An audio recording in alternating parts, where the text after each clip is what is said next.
Bonjour tout le monde et bienvenue au webinaire DCP 3. Je suis Jane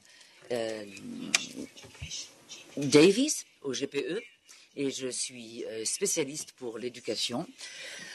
Et je suis accompagnée de mes collègues de l'équipe webinaire GPE et nous allons aussi être rejoints par un panel de conférenciers éminents de Londres et de Washington.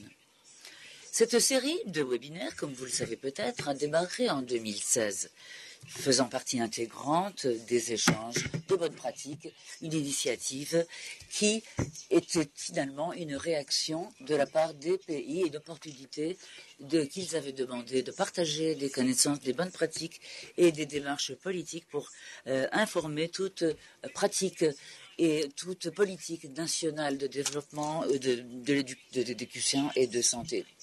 Donc, il s'agit de jeter de la lumière sur les travaux que l'on ne voit pas toujours très clairement en matière d'éducation et de santé afin d'accomplir notre double objectif de développement durable.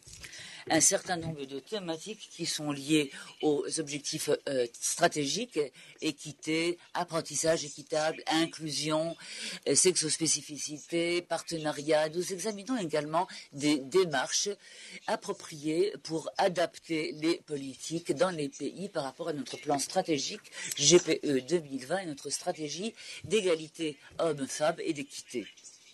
Permettez-moi de mettre en lumière quelques faits saillants et aussi logistiques. Je vous demande, s'il vous plaît, de mettre sous silencieux vos microphones ou vos téléphones portables pour qu'il n'y ait pas d'interférence sonore. Si vous avez des questions, vous pouvez nous les envoyer par courrier électronique. Et vous pouvez également poser des questions, faire des commentaires. De la même manière, il y aura une session de questions-réponses à la fin de tous les exposés. Donc, je vous enjoins à continuer à envoyer vos commentaires ou vos questions par courrier électronique. On essaiera de recueillir le maximum de questions possibles pendant la session de questions et de réponses. Donc, je vous propose de bien vouloir nous donner votre nom, votre titre, qui vous représentez et votre question. Et pour chacun qui participe, vous recevrez un lien qui vous permettra aussi d'être renvoyé vers les différentes présentations qui seront publiées sur le site. C'est une série en 3 parties qui se concentre sur de toutes nouvelles publications particulièrement intéressantes. La toute dernière, optimisation des résultats de l'éducation, investissement dans les santé, dans les écoles et une participation accrue en l'apprentissage. Cette œuvre a été produite par le GPE, le PME et la Banque mondiale. Ceux d'entre vous qui nous rejoignent pour ce premier webinaire, au moment du premier webinaire, se souviendront de la première œuvre qui est une version plus courte de ce document-ci. Donc le volume 8, en fait, de la 3e édition, ou le V8, concernant le DCP 3. Donc DCP 3e édition, intervention sanitaire pour le développement des enfants, de la petite enfance et des adolescents. Donc c'est particulièrement adapté au secteur de l'éducation. Et ce travail, qui représente vraiment une révolution, fournit un certain nombre de preuves concrètes et des ressources qui sont nécessaires pour avoir des interventions efficaces dans le domaine de la santé publique pour améliorer les résultats de l'éducation. Donc ce sont en fait finalement 2 côtés d'une même médaille. Donc il convient de promouvoir évidemment toujours l'éducation, et il y a des liens tout à fait étroits entre la santé et l'éducation. Donc il faut cibler les interventions pendant les phases critiques de l'évolution de la vie de l'enfant jusqu'à l'adolescence, de la petite enfance évidemment, en passant par l'enfance et l'adolescence. Donc, pour récapituler, le premier webinaire avait présenté le document principal, c'est-à-dire le DCP 3.8 sur la santé et le développement des enfants et des adolescents, et les messages principaux liés par rapport à la planification des investissements dans le secteur de l'éducation. Nous avons également appris, grâce aux responsables du GPE, comment le fait de travailler de façon transsectorielle permet de promouvoir les objectifs stratégiques du GPE et permet d'accomplir les ODD en matière d'éducation, de santé et d'égalité hommes-femmes. Nous avons également différentes plateformes de prestations de services de santé et un certain nombre d'investissements qui ont été précisés dans les volumes, avec l'accent mis sur les enfants et les écoles.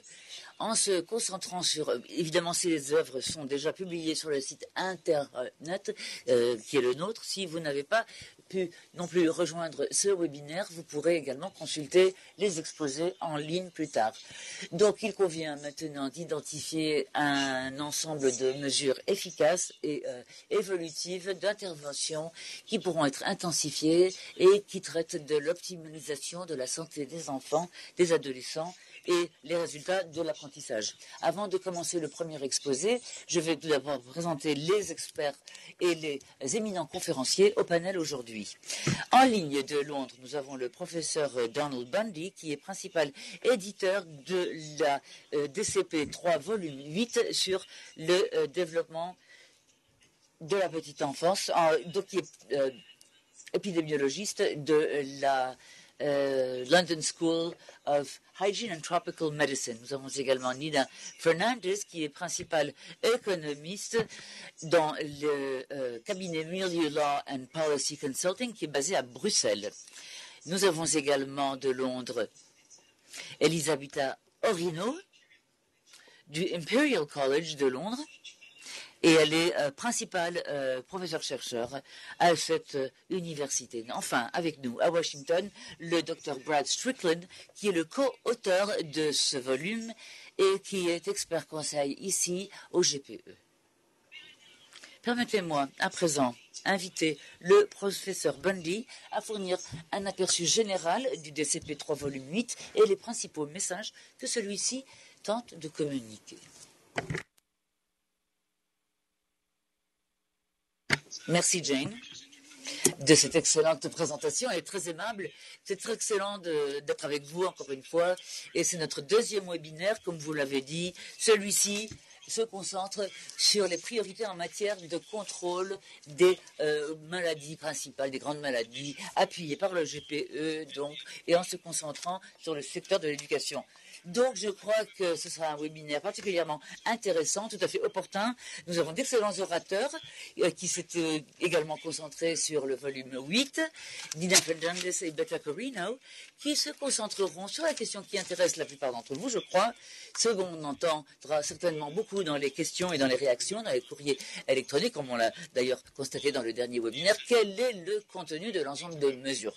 Que faut-il faire dans les écoles afin de pouvoir améliorer la situation? Et je suis vraiment particulièrement heureux parce que cette fois-ci, nous avons également un public francophone avec nous. Et je vous souhaite une grande bienvenue, chers collègues francophones, dans les pays de la francophonie.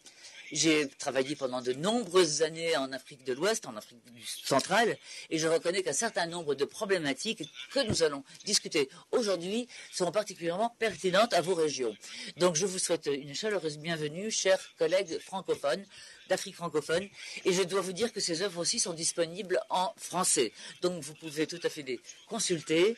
Et je suis certain que quelque part, vous avez déjà vu des WWR. Si vous avez donc celui-ci, vous pouvez le télécharger, le WWDCP3, enfin, -3, vous pourrez donc le télécharger en français ou en anglais pour le consulter. Alors, une brève introduction d'abord.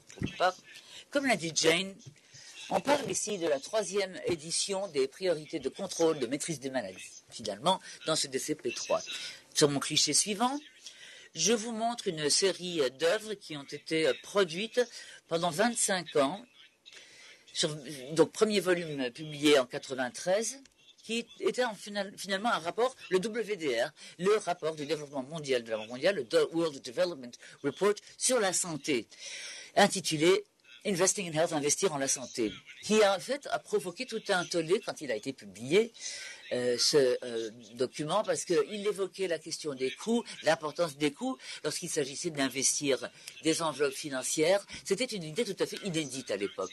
Eh bien, apparemment, aujourd'hui, c'est beaucoup plus habituel. Mais il y a très peu de sources quand même que vous pourrez consulter pour savoir comment vous pouvez avoir le meilleur rendement par rapport à vos investissements dans la santé publique. C'était en 1993. Toute l'information qui est reprise dans ce rapport a été publiée dans la première édition du DCP, donc de la même année, évidemment, le DCP1. 10 ans plus tard, la Fondation Bill et Melinda Gates a également accompagné la Banque mondiale pour produire une deuxième édition des priorités DCP, donc DCP2 2006. Mais ce n'était pas qu'une simple actualisation de la première édition. Il s'agissait aussi d'élargir les différentes, avoir plus de thématiques évoquées sur le développement des enfants. Et d'aucuns ont parlé de l'éducation en 2006 dans cette édition. Mais ce n'est pas avant la troisième édition, finalement, celle dont on parle aujourd'hui, qui nous intéresse, celle qui a été lancée l'année dernière et cette année-ci. Et je vous demande de passer au cliché suivant. Cette troisième édition se distingue des deux précédentes parce que non seulement compile-t-elle un volume, mais 9 volumes différents. Et ces 9 volumes, les premiers 8 couvrent toute une gamme de thématiques de santé publique, mais en deuxième volume, les conclusions principales, une synthèse. Le volume qui nous intéresse aujourd'hui est le 8e volume qui se concentre pour la première fois sur le développement sur le développement et sur la santé des enfants et des adolescents. Et c'est à partir de ce moment-là que nous avons bien compris que toute question de développement devait incorporer la dimension de la santé et de l'éducation. Donc nous avons mené une analyse approfondie de l'éducation, justement, tout particulièrement, que se passe-t-il pendant les 20 premières années de la vie d'une jeune personne, de l'enfance à l'adolescence. Cliché suivant. Pour de nombreuses personnes, pour nombreux d'entre nous, lorsqu'on réfléchit à cette question, nous voulions disposer d'une seule et unique source d'information. Et le GPE est arrivé, nous a proposé de publier une version du volume 8 qui concerne spécifiquement les résultats de l'apprentissage, les acquis scolaires des étudiants, des élèves. Le volume 9 vous montre une liste des éditeurs du premier volume 8, donc vous pourrez consulter cela. Et voilà, vous voyez moi-même, Donald Bundy, où j'étais basé aux États-Unis à l'époque, Nancy Da Silva du Sri Lanka, Sue Holton du Canada, B.J. Jennison de Californie, George Patton d'Australie sont les principaux éditeurs-rédacteurs. Et je parle de M. Patton parce que non seulement est-ce important pour rapport à cette œuvre, mais il est également le pilote pour tout ce qui est bien-être et santé des enfants et des adolescents. Donc, l'introduction, la préface de cette œuvre a été rédigée par l'ancien Premier ministre Gordon Brown, qui est également le principal chef de file en la matière. L'accent étant aussi, avec Julia Gillard, qui est la présidente du GPE, le Partenariat mondial pour l'éducation, ou PME. Julia Gillard parle très clairement de l'importance de l'éducation dans cette œuvre, l'importance de la santé pour l'éducation et l'éducation pour la santé. Ça va dans les deux sens, bien sûr. Et un prologue est rédigé par Louis Barron, Leslie Drake et Radford Strickland. Je sais que Brad est avec nous aussi au bureau de Washington, donc fait partie de ce séminaire, est un des conférenciers au titre du panel. Donc, c'est cette version, c'est ce volume qui couvre toute cette information. De quoi s'agit-il? Qu'évoque ce volume?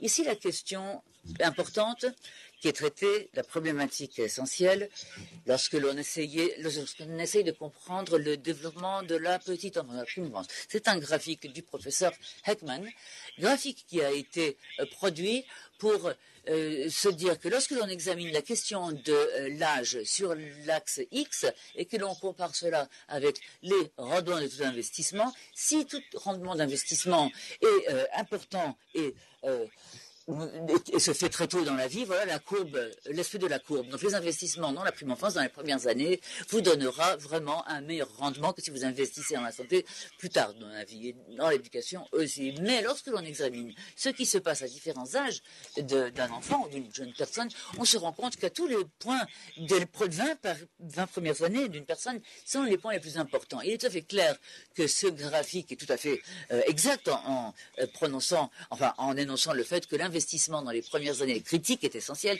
mais il est vrai aussi qu'il y a des périodes vulnérables pendant l'adolescence, pendant les 20 premières années de la vie d'une personne qui affectent les résultats scolaires ainsi que les développements subséquents de la personne. Donc cela détermine dans quelle mesure vous êtes efficace en tant qu'adulte, si oui ou non un individu, une personne peut vraiment atteindre son véritable potentiel. Voilà, donc sur le cliché suivant, c'est un cliché qui vous montre sur l'axe X horizontal pour ces trois graphiques, donc l'âge de 0 à 20 ans. Sur l'axe X horizontal. Donc, on ne parle pas que des premières journées de la vie d'un enfant, les premières 1000 journées. Il y a aussi, évidemment, elles sont très importantes, mais toutes les autres années sont importantes aussi. Donc, sur le graphique tout en haut, vous avez les taux de croissance, comment la hauteur d'une personne évolue quand un enfant est né. On sait que la cadence de la croissance est la plus importante à ce moment-là, mais on peut aussi dire que lorsqu'on arrive à la puberté, il y a aussi de grands changements dans la physiologie d'une personne en matière de sexualité, en matière de comportement, là, pendant la puberté, en émotion, en affect, et toutes sortes de changements aussi en matière de la croissance physique de la personne, qui aussi peut avoir un pic pendant les premières années de l'adolescence d'une personne.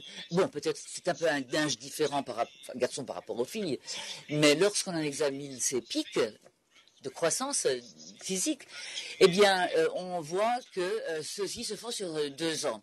Donc, les petits-enfants et les préadolescents grandissent à peu près à la même cadence, mais les enfants prépubescents sont aussi... il y a une biomasse qui évolue qui est très importante pendant cette période où il faut donc faire très très attention à ce qui se passe, mais nous devons également faire très attention au comportement, à l'affect, aux émotions, etc. Si je passe maintenant au graphique du bas, c'est un graphique qui montre le développement. Non, revenons à la diapo précédente. Je parle maintenant, donc la diapositive précédente. Voilà, merci. Je parle ici du côté droit du graphique. Il s'agit maintenant de jeunes de 15 à 20 ans.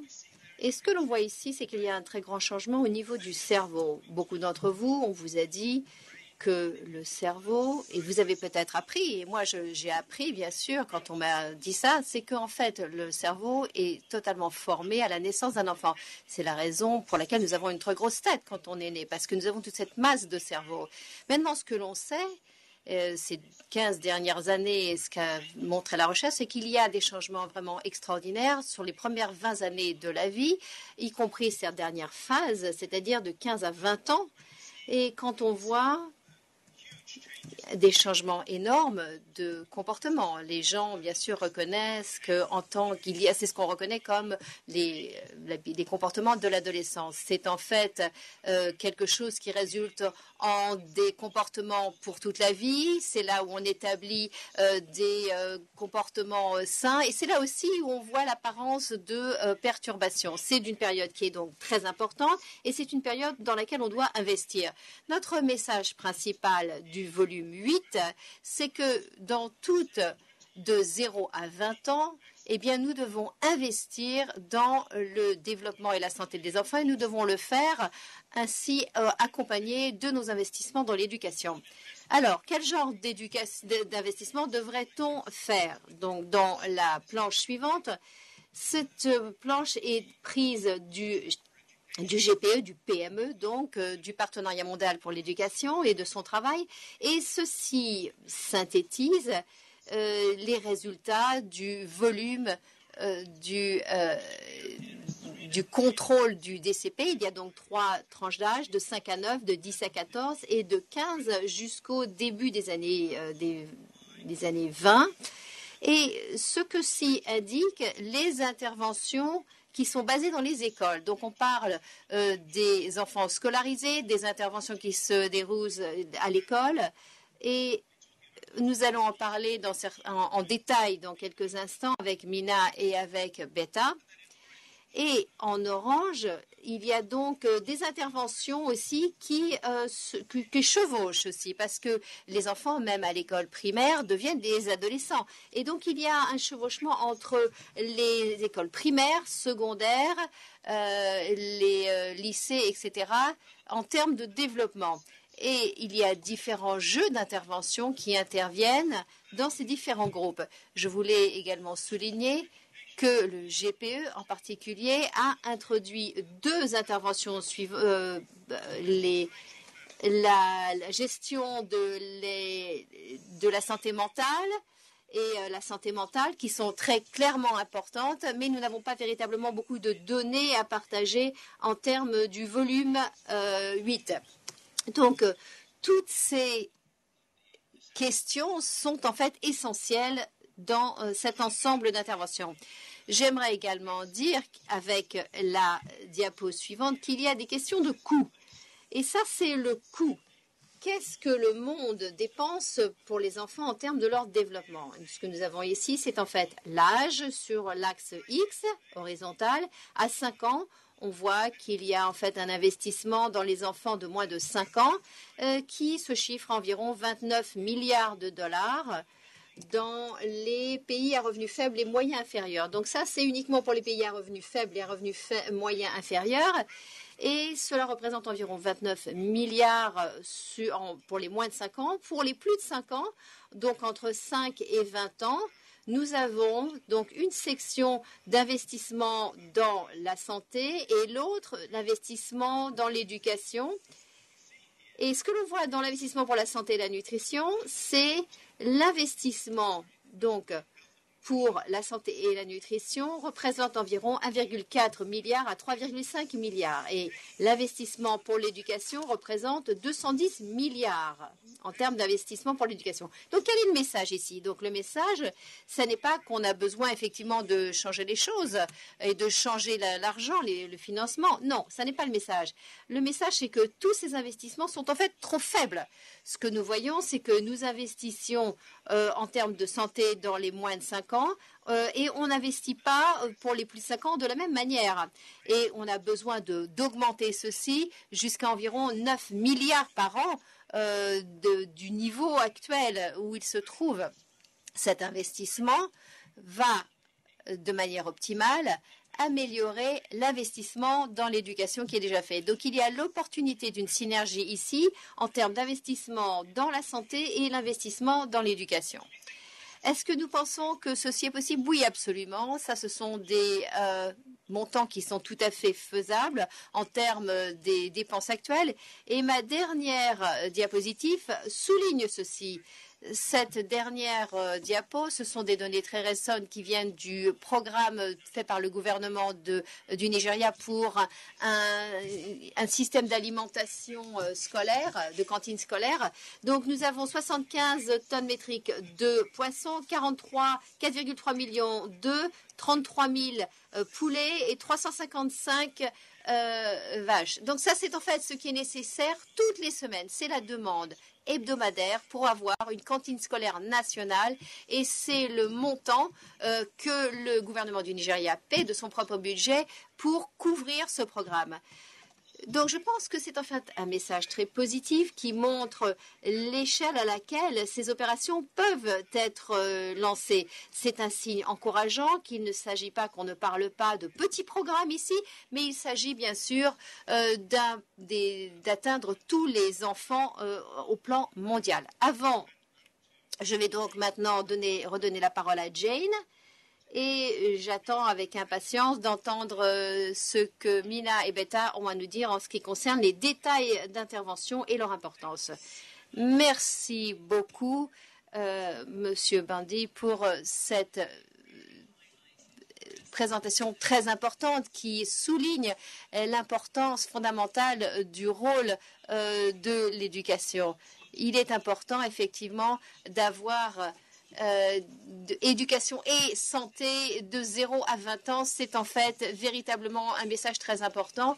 Et encore une fois, nous avons touché à la mise à échelle, à la faisabilité. Nous allions avoir des questions Ensuite, je ne sais pas si en fait nous avons des questions en ligne. Non, nous n'avons pas encore de questions jusqu'à présent. Donc, je vais encourager tous nos auditeurs et tous nos collègues dans le monde francophone à envoyer vos questions. Nous attendons avec impatience d'entendre ce que vous avez à nous dire. Si nous n'avons pas de questions maintenant, peut-être vais-je demander à nos collègues qui attendent sur la ligne à Londres. Et je vais donc demander à Mina Fernandez et à Elisabetta Arruina de nous parler de l'identification d'un package essentiel d'interventions qui sont mises à l'échelle, qui pourraient répondre aux besoins scolaires de santé et d'éducation. Merci. Bonjour à tous. Nous sommes de l'autre côté, bien sûr, de l'Atlantique. Et bon après-midi. J'espère que nous allons recevoir des questions. Je m'appelle Elisabetta Arruina et avec Mina, qui est présente, c'est un très grand plaisir pour moi de présenter notre recherche sur l'identification et sur les coûts d'un paquet essentiel d'interventions de santé en faveur des enfants d'âge scolaire.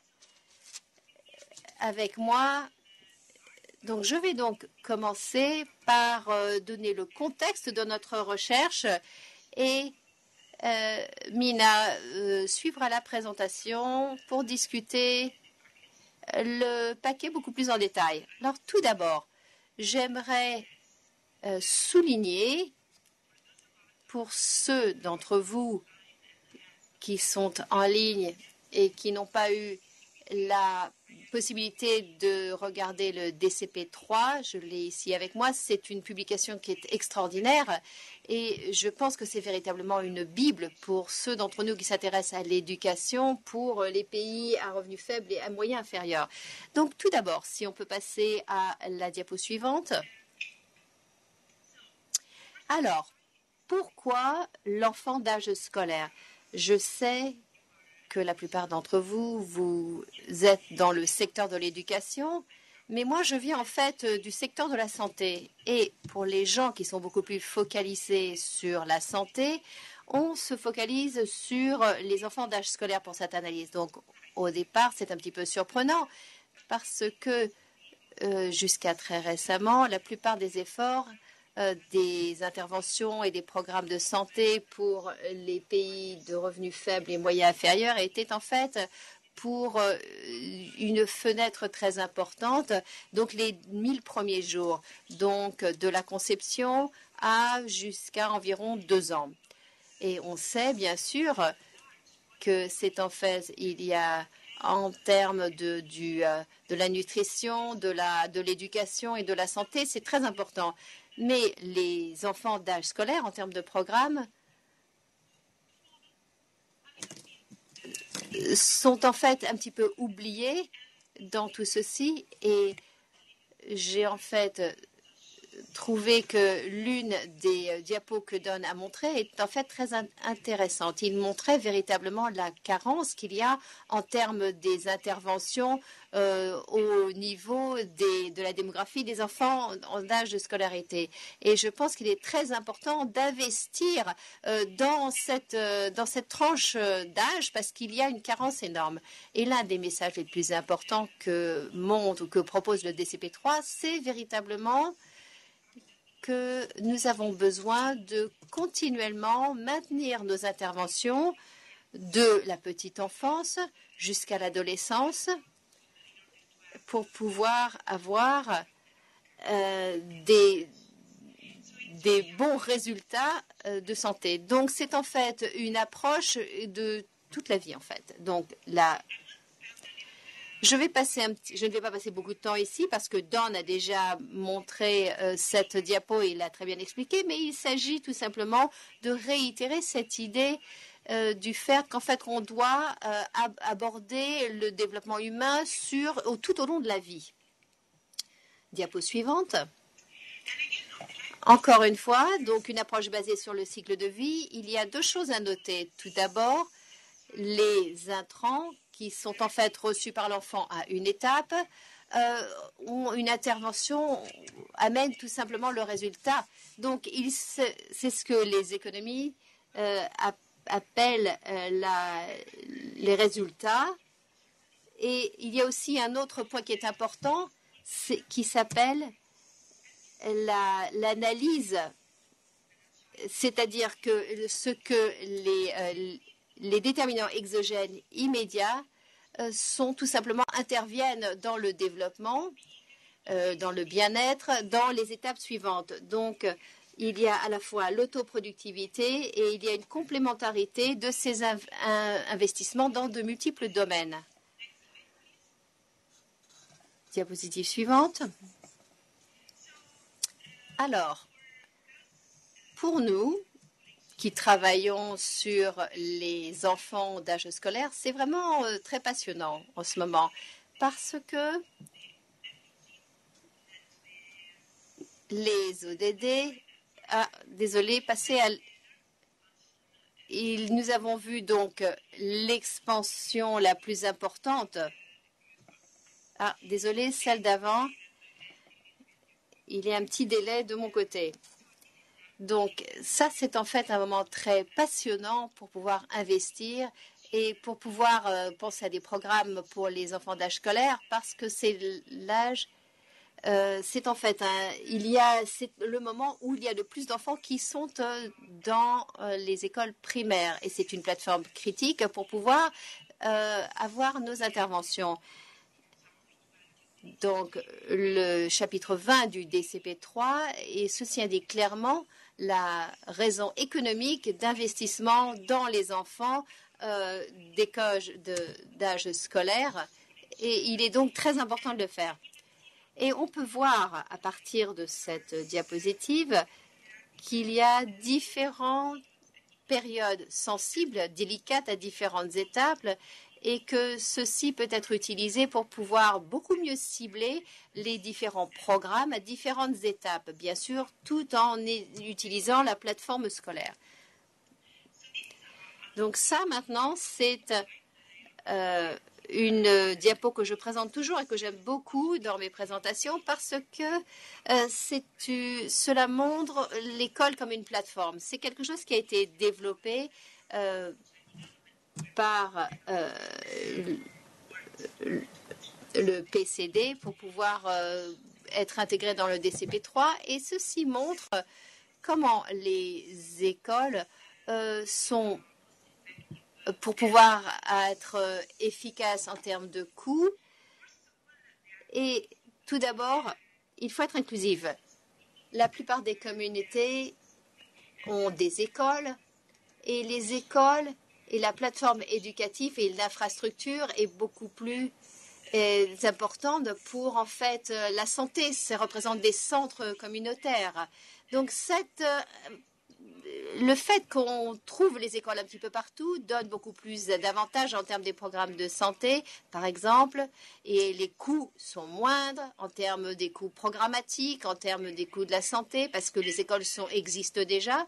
Ces écoles peuvent aussi accélérer la mise en œuvre des programmes de santé. Les enseignants peuvent aussi être formés pour pouvoir faire des interventions basiques de santé. Et vous voyez ici que sur cette petite illustration, il y a des enseignants qui donnent par exemple des vaccinations, il y a de l'eau et l'hygiène, donc l'éducation, etc.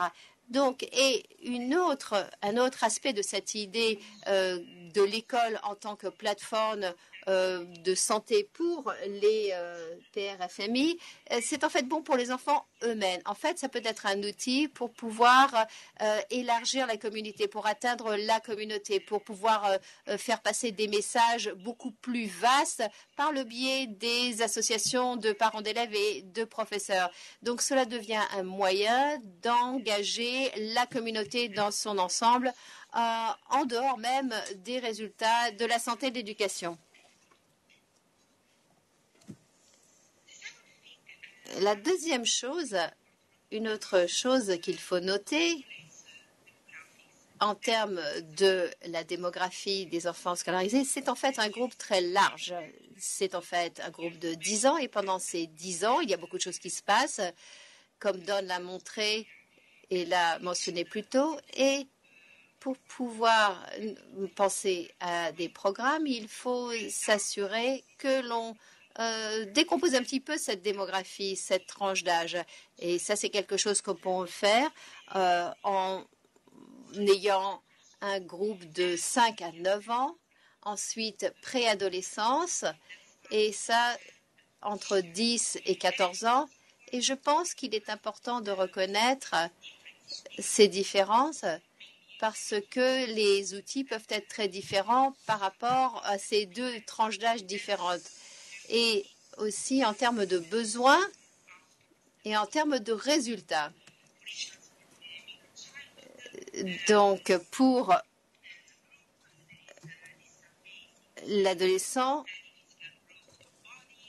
c'est là où on voit bien sûr une croissance, une poussée de croissance à l'adolescence. Il y a un développement des fonctions du cerveau et il y a bien sûr des interventions spécifiques qui doivent accompagner ce développement. On peut travailler aussi sur la malnutrition, sur la qualité de l'alimentation et on peut travailler à promouvoir des comportements sains. La préadolescence, donc à la puberté, c'est là où effectivement la puberté intervient et nous avons un développement physique, bien sûr, mais nous avons également aussi, à ce moment-là, un développement aussi du cerveau. Et ça, c'est effectivement un moment critique. Les interventions qui peuvent intervenir à ce moment-là peuvent s'appuyer sur la phase précédente parce que nous avons une approche de cycle de vie, mais chaque étape peut s'appuyer bien sûr logiquement sur l'étape précédente. La nutrition est toujours essentielle, en particulier parce que nous sommes dans une fenêtre d'opportunité effectivement nutritive qui vient de la phase précédente, mais aussi on peut penser à ce moment-là aux vaccinations, à travailler sur des comportements sains en termes de nutrition. On peut aussi communiquer tout ceci et aussi passer au développement émotionnel. En planche suivante. Pardon, désolé. Encore une? Encore une? Plus loin? Voilà. Encore plus loin? Désolé. Désolé. Voilà. La bonne planche. Alors, avant, disons, au départ, nous avons fait une estimation des dossiers d'investissement. Nous les avons appréciés, ces différents argumentaires ou dossiers d'investissement par rapport à des interventions financières dans les PFRI. Nous voulions surtout comprendre pour les enfants scolarisés ou en âge de lettres quelles étaient les données démographiques. Et j'aimerais que il y a un message important que je souhaiterais véhiculer ici, c'est qu'il y a vraiment manque de données. Il y a vraiment la rareté des données qui représente un grand problème. Et ce groupe de la démographie, donc cette population, se voit quelque peu négligée, laissée pour compte en matière d'intervention, justement. Résultat, on pourrait en savoir beaucoup plus, on a vraiment très peu d'informations, mais on pourrait en savoir beaucoup plus. Et donc nous avons opté pour une démarche dans laquelle il faudrait combler ces écarts, grâce à des recherches futures, et qui ciblerait donc cette tranche de la population. Quels sont leurs besoins fondamentaux en matière, donc pour les enfants scolarisés, quels sont leurs besoins fondamentaux? Parce que c'est une période critique. Les enfants sont en pré-puberté ou pré-puberté, et évidemment tout cela sera critique parce que cela aura une incidence sur l'adolescence, sur la puberté. Évidemment, la malnutrition qui a précédé ces périodes de la vie de l'enfant.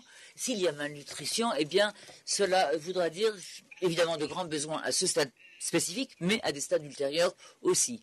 Autre facteur qu'il faut tenir en compte, c'est les problèmes de sous-pondération et de surpondération, même dans les PRFI. D'une part, nous avons la charge de morbidité provoquée par la malnutrition et d'autre part, nous avons le risque accru de surcharge pondérale qui évoluent ensemble. Donc voilà, un cliché très rapide de la prévalence du retard de croissance ou du rachitisme qui est provoqué par la malnutrition. Et voici dans quatre pays, en fait, 4 pays que nous avons pris pour exemple, où il y avait des données à disposition afin de pouvoir se donner une idée, se faire une idée précise de la situation en matière de retard de croissance pour les enfants scolarisés. Et des enfants à différents âges, donc de 5 à 12 ans, de 5 à 15 ans, 5 ans, 8 ans, 12 ans et 15 pays, Éthiopie, entre autres, dans les 4 pays. Donc le message ici à véhiculer principalement est que tout d'abord, il y a beaucoup de variations au fil du temps, ce qui est aussi un indicateur de retard de croissance. Le fait d'être le rabougrissement, disons, n'est pas nécessairement, comment dirais-je, enfin, il n'y a pas toujours forcément stabilité dans ce sens. Cela peut évoluer pendant la vie, pendant le parcours de vie de l'enfant. Cela doit avoir une incidence sur les programmes que nous allons mettre en œuvre dans les pays.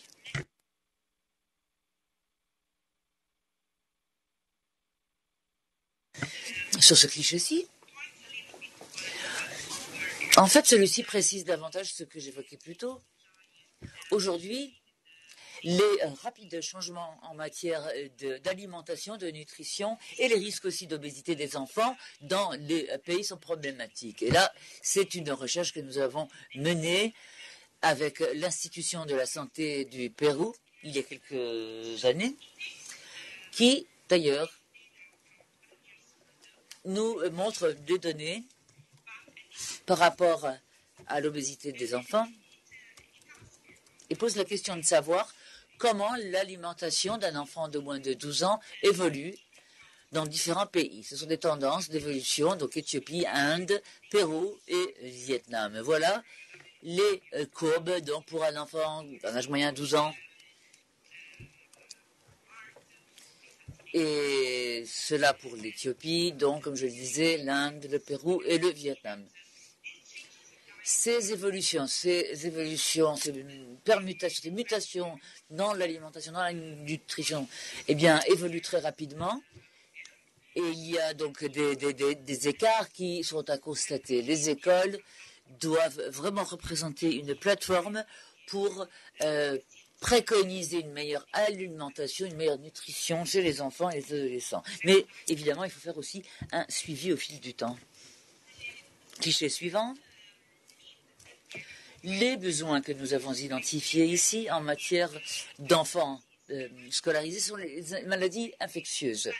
Et c'est ce qui intéresse tout particulièrement le GPE. Bon, je ne vous ai pas parlé de pourquoi la nutrition est importante par rapport à l'éducation. En fait, je parle toujours du lien entre la nutrition et l'éducation, mais il y a évidemment le lien inverse.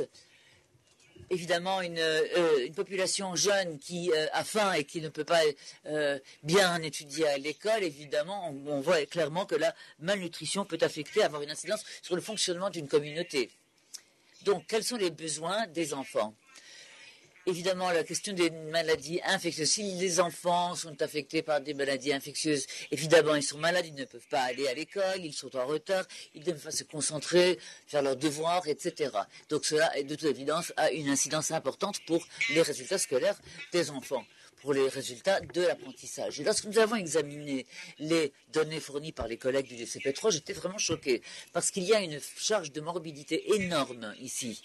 En matière des habitudes, du comportement, 1 milliard d'enfants scolarisés vivent dans des régions où il y a des STH, donc où il y a des géolimithiases. Il y a une prévalence de géolimithiases.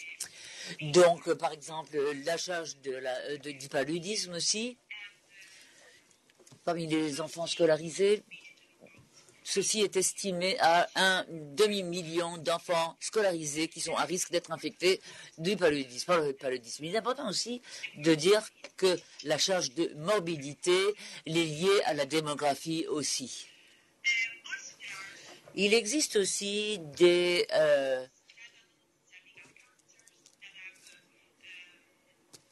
campagnes d'immunisation, enfin, qui peuvent être faites dans les écoles. Il y a des maladies qui peuvent être prévenues ainsi par les campagnes d'immunisation, et ça peut se faire de façon assez rentable. Cliché suivant.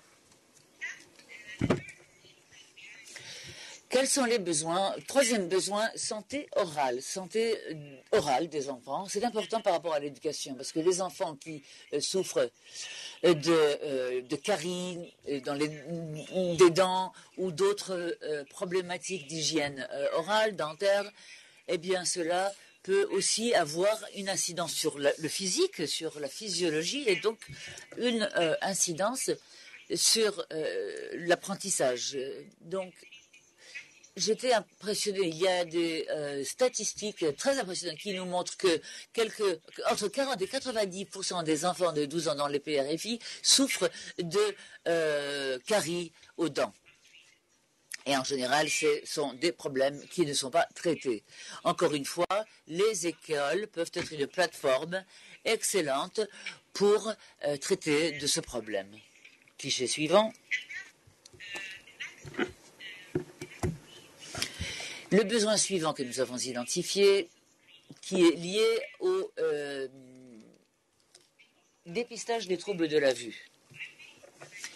Alors, j'ai moi-même des problèmes de vision, de vue, et je peux tout à fait comprendre, parce que depuis que je suis enfant, si je n'avais pas eu des lunettes adéquates, cela aurait eu évidemment une grosse incidence négative sur mon éducation et mes résultats scolaires. Il y a des études au Brésil qui nous montrent que les enfants qui ont une mauvaise vue, il y a une probabilité de 10% supérieure d'abandonner leurs études et de se trouver donc non scolarisés. Donc en Chine, par exemple, la mauvaise vision des enfants a eu une incidence sur la performance scolaire des enfants, a beaucoup affaibli la performance des enfants. Quand on ne peut pas voir le tableau, c'est certain, on ne peut pas vraiment continuer à bien travailler à l'école et de bien comprendre ce qui se passe. Voilà une étude qui estimait aussi la charge que représente une mauvaise vision. Et c'est une ancienne recherche, pas non plus tout à fait inédite, ça remonte à 2008. Il était estimé là que 1% des enfants scolarisés au Malawi, souffraient de problèmes de vision. Et ceci est vrai d'un pays à un autre. Bon, ça va à 1% au Malawi, 13% en Chine, et on estime aussi que c'est à la hausse au fil du temps. Je vais donc donner la parole à Mina maintenant, qui, elle, va nous aider à comprendre les détails, les rouages, etc. Donc, beaucoup plus de questions précises. Et j'ai hâte de répondre à vos questions. Merci. Bonjour tout le monde, merci. Merci beaucoup de cette aimable présentation, de cette aimable introduction aussi. Professeur Vandy et Elisabetta ont vraiment dressé la toile de fond ici, le contexte. Pourquoi est-ce que nous devons nous intéresser tout particulièrement aux enfants scolarisés et comment il faut investir donc dans ces enfants par rapport à leur santé. Toutes ces conditions sanitaires que Elisabetta a évoquées ont des implications, des incidences énormes sur l'éducation, sur l'instruction.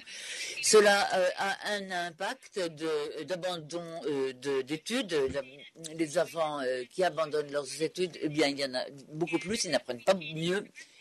Et en fait, leur apprentissage est pire aujourd'hui qu'il ne l'était par le passé. Et ils ne peuvent pas se rendre parfois à l'école. Et la recherche nous montre que la santé, donc, est une composante particulièrement importante par rapport à l'apprentissage. Que faire? Dans ce chapitre, c'est ce que l'on examine, justement. De passer du fait, oui, nous savons qu'il y a un problème, mais que faire? Il y a besoin d'agir, nécessité d'action. Et c'est là que nous devons vraiment nous concentrer sur les programmes idoines, les activités à mener et leurs coûts. Et ceci est particulièrement intéressant, justement. C'est une entreprise particulièrement intéressante pour nous. est d'ailleurs une occasion vraiment particulièrement intéressante pour nous à saisir. Je me rends compte que je ne suis plus sur la bonne planche, j'ai moi-même des problèmes de vision. Donc, cliché suivant, s'il vous plaît. Nous sommes vraiment à la pointe maintenant. Nous avons eu beaucoup de communication avec d'autres auteurs, d'autres éditeurs, le professeur Bundy, les auteurs de ses œuvres, le professeur Horton aussi. Nous avons beaucoup bénéficié de son travail aussi, parce que nous avons pu apprendre quelle était la situation en matière de preuves par rapport à tous ces besoins. Et il fallait vraiment produire quelque chose qui serait utile pour les experts. Donc, je voudrais passer vite aux conclusions. Qu'est-ce que nous avons constaté au cliché suivant? Vous voulez bien passer au cliché suivant, s'il vous plaît?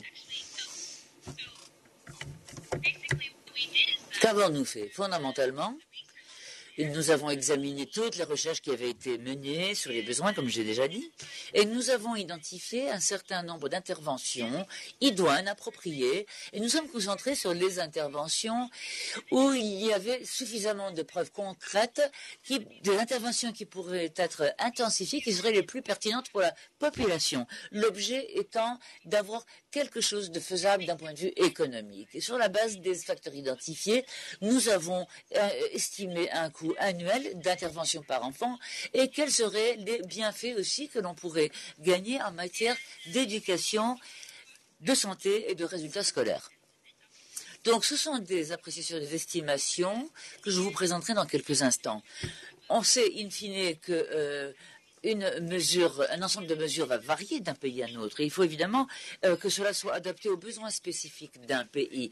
Nous essayons ici finalement d'établir un point de départ, un repère qui nous permettra ensuite de savoir ce qui est important et à partir de là, évidemment, nous pouvons affiner ou adapter davantage selon le contexte.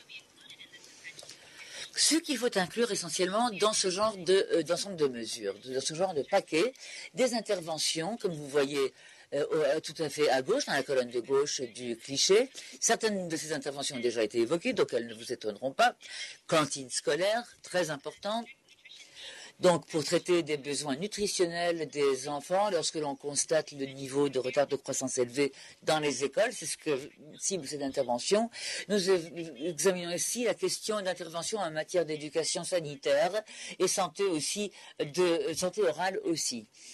Et paludisme, des interventions telles que des analyses du trouble de la vie, du dépistage des troubles de la vue. Nous avons également fait le déparasitage. Nous avons inclus le déparasitage dans l'ensemble de mesures.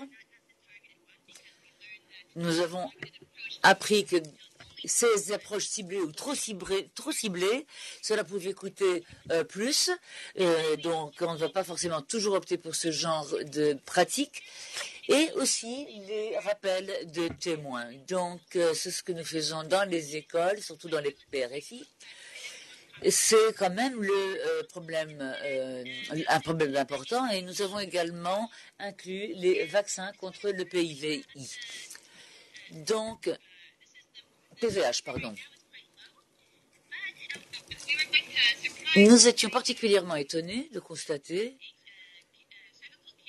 que le cancer de l'utérus, et c'est d'ailleurs ce vaccin, le vaccin cible ce problème, eh bien, est prévalent dans les pays à revenus inférieurs et intermédiaires. Et donc, des campagnes de vaccination dans les écoles sont importantes, surtout en ciblant les jeunes filles adolescentes. Donc, des interventions spécifiques, et il est intéressant aussi de mentionner ce que nous avons inclus ici, mais que nous aurions aimé inclure, mais que nous n'avons pas pu inclure. L'eau et l'assainissement, WASH, comme on le connaît, beaucoup d'études nous montrent que WASH, assainissement et eau, est un facteur qui est un prédicteur des infections, des maladies infectieuses, de leur transmission. Et c'est vraiment un sujet que nous voulions incorporer, mais cela est très coûteux, surtout lorsque l'on parle de l'infrastructure d'adduction d'eau. Et évidemment, cela n'avait pas vraiment de bonne faisabilité économique. Pourtant, on sait que c'est très important pour la santé, mais on n'a pas pu inclure ce volet. Pour le paludisme, nous avons envisagé un certain nombre de différentes options. Tout d'abord, des médicaments antipaludiques pour les enfants et dans les écoles, mais dans un autre chapitre du DCP 3, on voit qu'il n'y a pas de traitement véritablement effectif et les preuves nous montrent qu'elles ne sont pas efficaces pour cette population. Cela peut être très coûteux aussi. Donc une autre démarche qui concerne en fait l'éducation sanitaire. Parce que les résultats nous montrent que lorsqu'il y a éducation sanitaire, on peut se traiter en prévention. Et parfois, on se rend compte que les enfants ne se servent pas de ces possibilités. C'est peut-être un problème de conscientisation, de sensibilisation. Et donc, il convient de cibler les interventions de cette manière-là par rapport au paludisme. Voilà, je suis prête à répondre à toute question que vous aurez à mon égard. Et par souci de temps, je voudrais vous demander de passer vite au cliché sur les coûts. C'est le même cliché, mais en fait, je mets en exergue les autres colonnes. Pardon, je vous demande de reculer d'un cliché. Qu'avons-nous examiné? Toute la recherche qui existe, qui traite des coûts de prestations de ce genre de services. Il y a des preuves tout à fait concrètes qui existent et qui sont en faveur de ce genre d'intervention. Nous estimons les coûts par enfant par année en dollars américains pour chacune de ces interventions. Avec ce paquet central, autre bienfait, autre gain, lorsque nous combinons les interventions, c'est qu'il peut y avoir des efficacités dans la fourniture des services. Un moteur de coût, souvent, eh bien, le fait que il y a des frais non remboursables. Dans ces paquets de mesures, on peut gagner un certain nombre d'efficacités et réduire les coûts. Nous avons vu des gains d'efficacité, surtout en termes de campagnes d'immunisation, de vaccination et d'éducation sanitaire, de déparasitage, rappel de vaccins, etc. Donc il s'agit aussi de former les enseignants, les instituteurs pour appuyer et accompagner la prestation de l'intervention, du service, et ce dans les écoles. Donc on peut voir cela comme étant le coût total des interventions, mais il peut y avoir aussi des épargnes qui seront engendrées de cette manière-là. Planche suivante, s'il vous plaît. Ici, dans cette planche, c'est une illustration des coûts par rapport aux avantages en termes de l'éducation et de la santé. L'un des avantages, c'est que les enfants restent à l'école et qu'il y a une amélioration de la qualité comme de la quantité de scolarisation. Donc, ils restent à l'école plus longtemps et ils apprennent mieux. Et ce que cela produit, c'est qu'il y a une augmentation de retour sur l'éducation. Donc ça, et qu'est-ce que cela veut dire? Ça veut dire, c'est en fait qu'on peut tout simplement, on peut s'attendre à des niveaux de revenus supérieurs et à des niveaux d'emploi supérieurs. Ça fait partie des avantages, principalement. Il y a d'autres avantages, mais en fait, le taux de retour sur l'éducation, voilà les principaux. Et ce que cela indique aussi, que le taux de retour pour une année supplémentaire d'éducation, c'est une augmentation de 12% en termes de revenus. Et ça, c'est uniquement pour une année. Donc maintenant, vous avez un enfant qui, maintenant, entre sur le marché du travail et qui a une capacité augmentée sur toute sa carrière. Donc, ce n'est pas uniquement 12% sur un an, c'est en fait quelque chose qui se retrouve sur tout le cycle de vie. C'est donc un avantage énorme par rapport à cet investissement dans les enfants d'âge scolaire. Diapo suivante. Pour revenir au coût, nous avons aussi estimé le coût pour les pays à revenus faibles et à revenus moyens inférieurs. C'est la dernière colonne. Donc, il y a $10 par enfant, 110 $ par enfant par année, 10 $ par enfant par année et 24 $ pour les PFR. Donc, ça, les chiffres que vous avez ici, En fait, ce sont des chiffres très très modestes par rapport à ce que nous a montré auparavant. Au total, ça représente 117 millions pour les pays à revenus faibles. Et c'est en fait pour leur donner un paquet essentiel. Et ça se compare aux chiffres qui ont été présentés auparavant et qui sont donc beaucoup plus modestes que ceux-ci. Donc ça, il faut tenir compte du contexte, mais il faut voir quels sont les gains potentiels.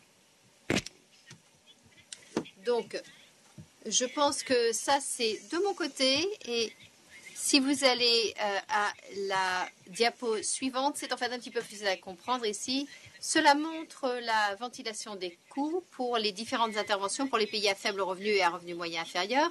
Et pour vous dire aussi que les cantines scolaires sont en fait les coûts les plus importants pour ces deux types de pays. Donc, dans l'ensemble, ça représente 10 dollars pour les pays à faible revenu et 24 dollars pour les pays à revenu moyen inférieur.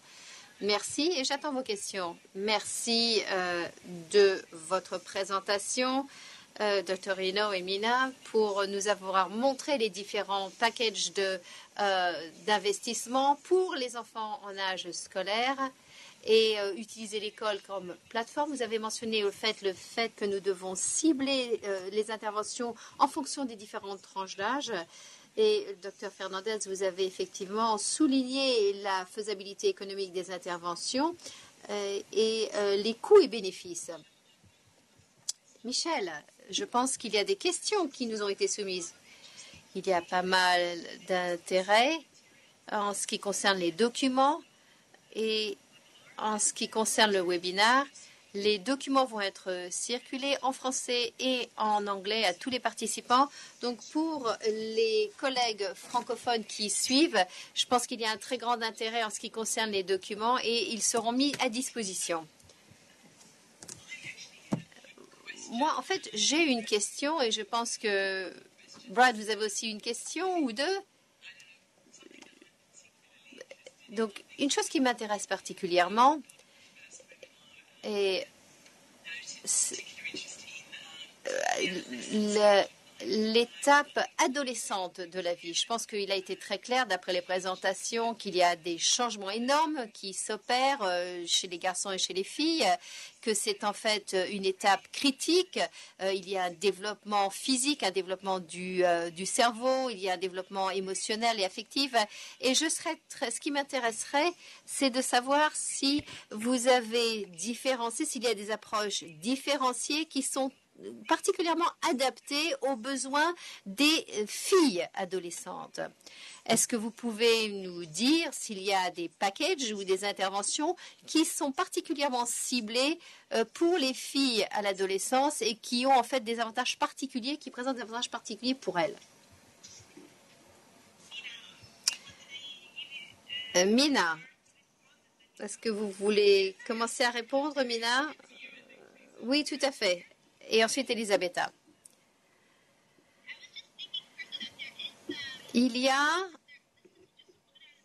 Ça c'est l'un de 3 packages que j'ai présentés et ce sont en fait des projets basés sur les priorités. Il y a aussi un sur le développement de la petite enfance et il y a aussi un package pour les adolescents.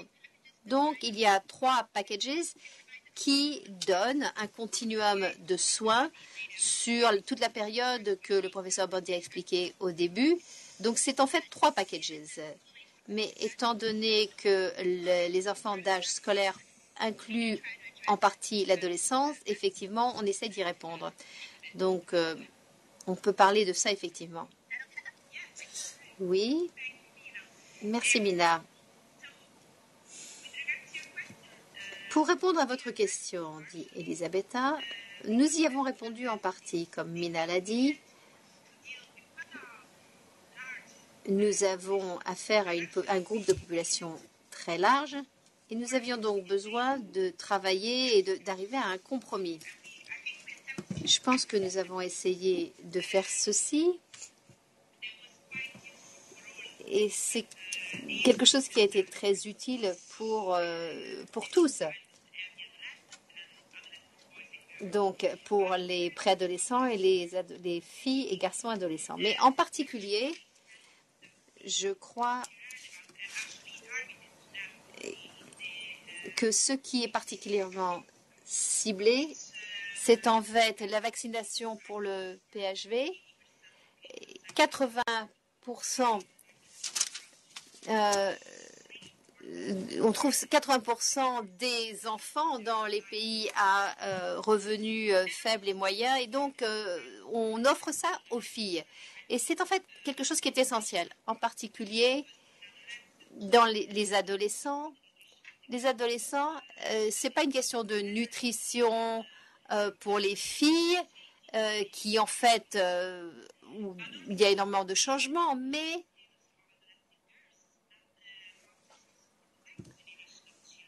ça, c'est quelque chose qui peut se retrouver dans la génération suivante d'enfants. Pendant cette étape, il est particulièrement essentiel, effectivement, de répondre aux besoins des filles adolescentes et de casser ce cycle de malnutrition d'une génération à l'autre.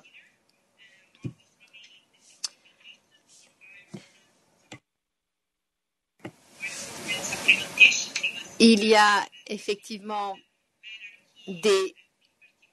donc la puberté pour les filles. Dans ces cas-là, il y a bien sûr une augmentation des demandes nutritives à cette époque-là, et ça, c'est quelque chose qui est essentiel pour les filles. Et ça, c'est quelque chose qui est très important dans les pays à revenus faibles et moyens. Il y a des taux d'infection qui sont très importants et la nutrition n'est pas forcément adéquate. Il y a aussi des carences que l'on trouve.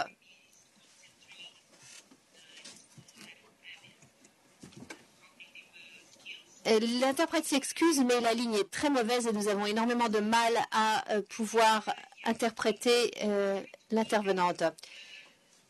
Nous essayons d'être aussi proactifs que possible parce que notre tâche était en fait d'aborder différents contextes pour la même tranche démographique, mais je suis d'accord. C'est effectivement une population très ciblée et très spécifique qui devrait recevoir effectivement des soins totalement adaptés à cette tranche d'âge. Merci de cette réponse très exhaustive. Nous apprécions. Nous avons aussi une question qui nous a été soumise. Une ou deux questions. La première question, et ces questions s'adressent à Mina et Elisabetta. La première question porte sur la méthode qui est utilisée pour empêcher le paludisme et si le coût de cette prévention est calculé à partir du coût réel, y compris les subventions et les assistances étrangères ou d'autres coûts. L'autre, c'est en fait la cantine scolaire. Est-ce que ceci inclut la production d'alimentation dans les jardins potagers des écoles ou si ces alimentations viennent de l'extérieur? Et ces questions viennent de Jean-Jacques Chou. Merci.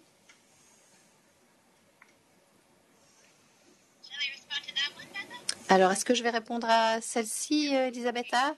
Mina. Merci de ces questions. Ce sont de très bonnes questions.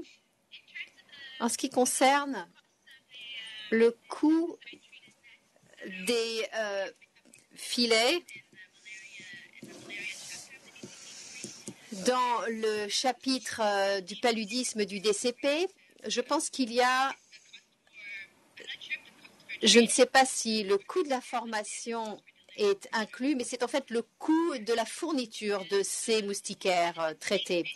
Ça, c'est en fait le moment que les enseignants puissent effectivement faire passer ce message. Et aussi de donner les moustiquaires, si je me souviens bien. Mais la citation correcte se trouve dans le chapitre du DCP. En ce qui concerne l'alimentation scolaire, la cantine scolaire, ça c'est une estimation du coût des rations ainsi que de la fourniture aux écoles. Et les estimations sont basées sur l'approche traditionnelle de l'OMS.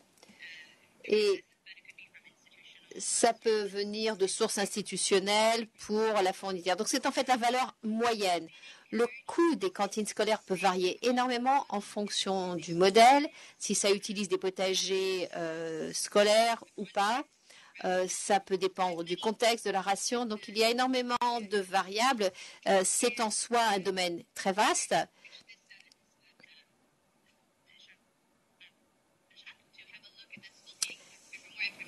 Et nous sommes désolés, nous n'entendons pas l'intervenante.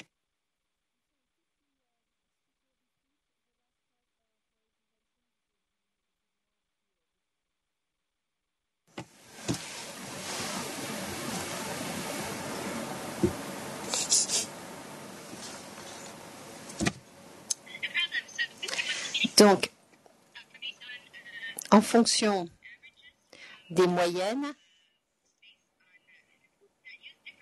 donc en fonction des différents modèles qui sont utilisés, il peut donc y avoir différentes approches qui peuvent utiliser une approche centralisée ou centralisée, et le coût peut varier en fonction du type de ration, en termes de la manière dont les aliments sont livrés. Et là, les 8,3 $, c'est en fait une moyenne par rapport à tous ces différents modèles. Donc, ça n'est pas spécifique à un modèle particulier. Mais c'est une question qui est discutée dans le chapitre sur les cantines scolaires. Dans ce modèle, je pense que c'est le chapitre numéro 12 dans le DCP. Et nous explorons le coût de ces interventions en fonction des différents modèles. Donc, pour Jean-Jacques ou pour d'autres personnes qui veulent discuter de ceci, consultez notre chapitre 12. Merci. Est-ce qu'on a le temps de répondre à une dernière question? Moi, je voudrais pouvoir poser une question, dit Brad. J'ai l'impression que quand vous avez fait votre présentation, Dr. Arilo, et que vous aviez le diagramme des écoles et des communautés qui travaillaient ensemble, que vous suggériez que les politiques scolaires sont en fait une plateforme pour avoir des interventions scolaires de santé. Est-ce que c'est en fait une formule qui peut être pérenne? Et je me demandais si vous pouviez nous en parler un petit peu plus, ou si peut-être le docteur Fernandez voudrait peut-être intervenir par rapport à ça. Je vous remercie.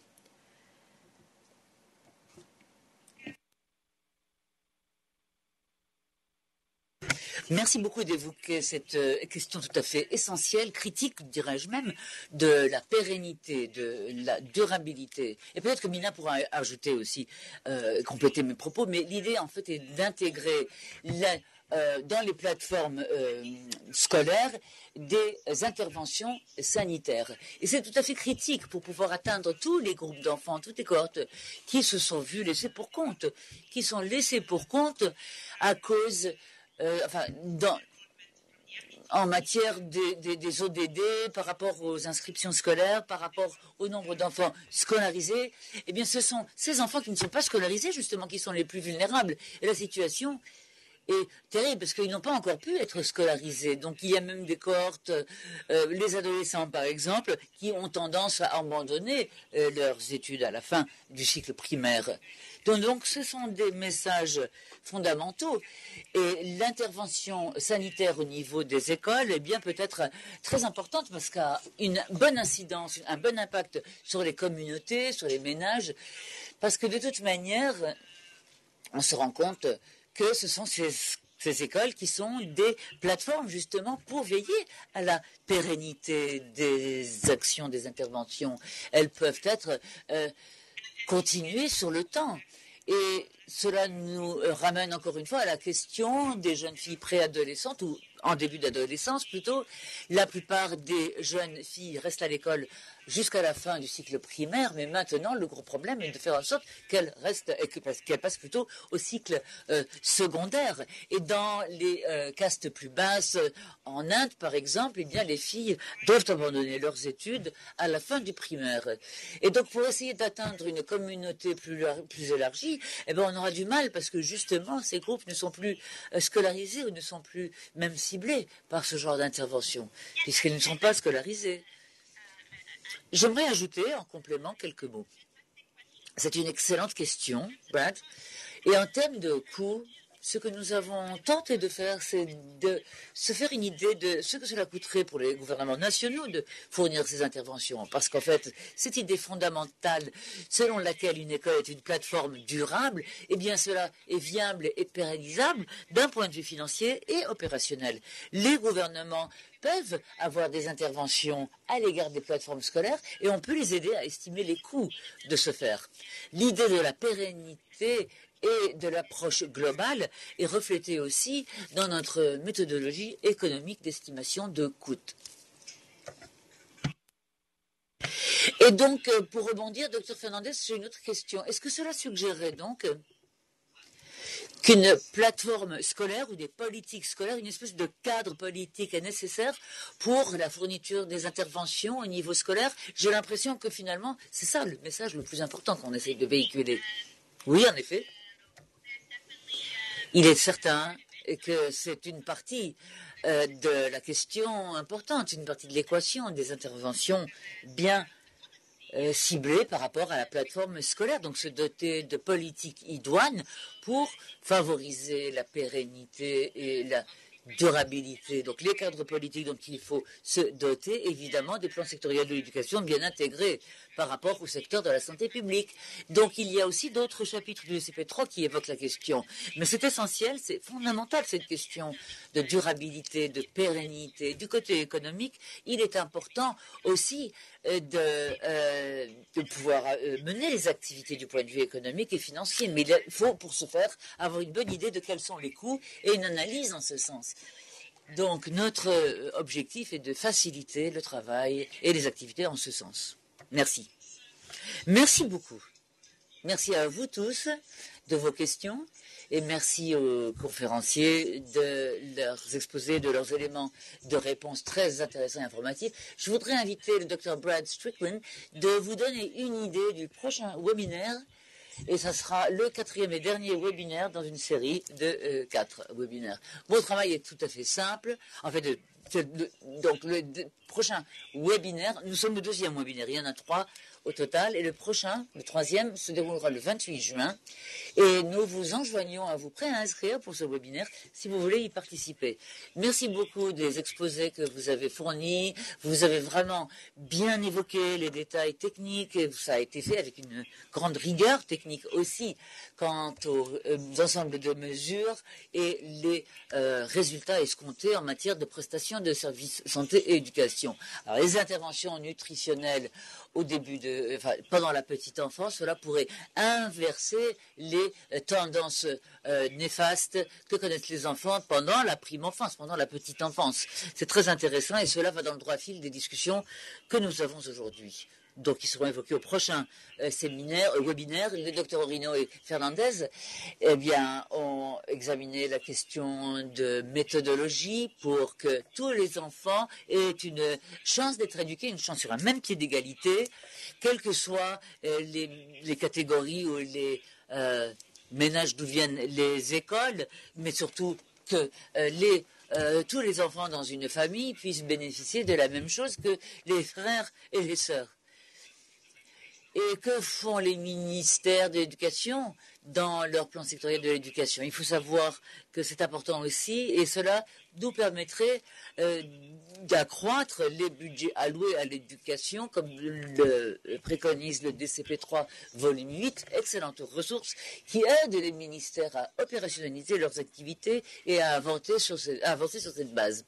Donc c'est ce que nous allons discuter, et nous allons également examiner la question de l'égalité filles-garçons et l'égalité hommes-femmes par rapport à l'éducation et par rapport au fait de faire en sorte qu'il y ait un terrain d'égalité pour surtout les filles adolescentes, préadolescentes, où il faut vraiment cibler les actions, pour lesquelles il faut cibler des actions. Donc c'est facteurs identifiés encore et encore dans les dialogues avec les pays partenaires, eh bien, nous savons que ce sont des questions évoquées dans le DCP3 sur la menstruation, sur la gestion de l'eau potable, etc. Tous ces aspects intéressent le GPE et d'ailleurs le GPE finance ce genre d'activité, ceci est faisable et peut-être couvert dans le cadre d'une enveloppe financière fournie. Donc même si l'élément d'efficacité des coûts paraît intimidant, en fait finalement il y a des interventions qui sont peut-être intimidantes, mais ça ne veut pas dire qu'elles ne devraient pas être incluses dans les financements de mise en œuvre de SP. Voilà, c'est la question que nous allons examiner lors du prochain webinaire. Et je voudrais encore une fois vous dire que les contributeurs au volume et les auteurs seront les principaux conférenciers. Et comme je vous le disais, enfin comme on l'a déjà dit, vous pouvez télécharger toute la série de DCP du site internet qui vous sera fourni d'ailleurs dans le droit-sillage de ce webinaire-ci. Merci beaucoup. Merci d'avoir un peu donné une idée, un avant-goût de ce à quoi nous pouvons nous attendre lors du prochain webinaire. Ce sera le prochain dernier webinaire de la série. Voilà ce qui nous amène à la fin des exposés d'aujourd'hui. Et je voudrais remercier tous nos conférenciers experts et tous nos participants qui ont participé au webinaire. Nous avons trouvé cela particulièrement utile et foisonnant d'informations. On peut peut-être faire un petit récapitulatif, faire une synthèse des principales conclusions. Je crois que, à mon sens, ce que nous avons vraiment entendu grâce à tous nos intervenants, c'est que l'éducation et la santé vont main dans la main. Et nous, en tant qu'acteurs de l'éducation et de la santé publique, devons vraiment nous réunir pour avoir le maximum d'impact en agissant en commun, par synergie. L'école est une plateforme efficace, on a dit aussi. Elisabetta l'a bien décrit, c'est un continuum de soins depuis la petite enfance, l'âge où les enfants sont scolarisés et préadolescence, début de l'adolescence, donc jusqu'à 20 ans. Et il faut que ce soit un ensemble de mesures globales, holistiques et faire vraiment des investissements pendant les moments les plus importants, pendant les premières 5 années de la vie, mais en fait finalement pendant les 20 années de la vie d'une personne, ce qui permettra aux enfants d'atteindre leur plein potentiel humain. Et évidemment, non seulement est-ce bénéfique pour les individus eux-mêmes, mais en matière de patrimoine humain. Et pour les nations, évidemment, c'est essentiel. Ce sont des interventions, comme on l'a dit, qui doivent être intensifiées, qui doivent être pérennisables, pérennes, viables et durables. Donc ce ne sont pas que des questions d'économie, mais de durabilité qui entrent en compte. C'est ce que j'en retire surtout de cette discussion. Donc tout l'intérêt que cela a suscité pendant des mois, eh bien, nous permet d'arriver à un point particulièrement intéressant pour nous GPE, PME, et nous avons hâte de pouvoir avoir davantage de communication avec nos partenaires et voir les meilleures manières dont on pourrait façonner nos interventions et les adapter. Maintenant, nous allons pouvoir partager tous ces documents avec vous, les présentations évidemment, les procès-verbal, les résumés, la synthèse de ce webinaire. Et encore une fois, je vous enjoins à participer au prochain webinaire le 28 juin. Merci d'avoir bien précisé la date, Brad. Et merci à vous à Londres et puis évidemment pour nous à GC. Je vous remercie tous aussi. Voilà, bonne journée.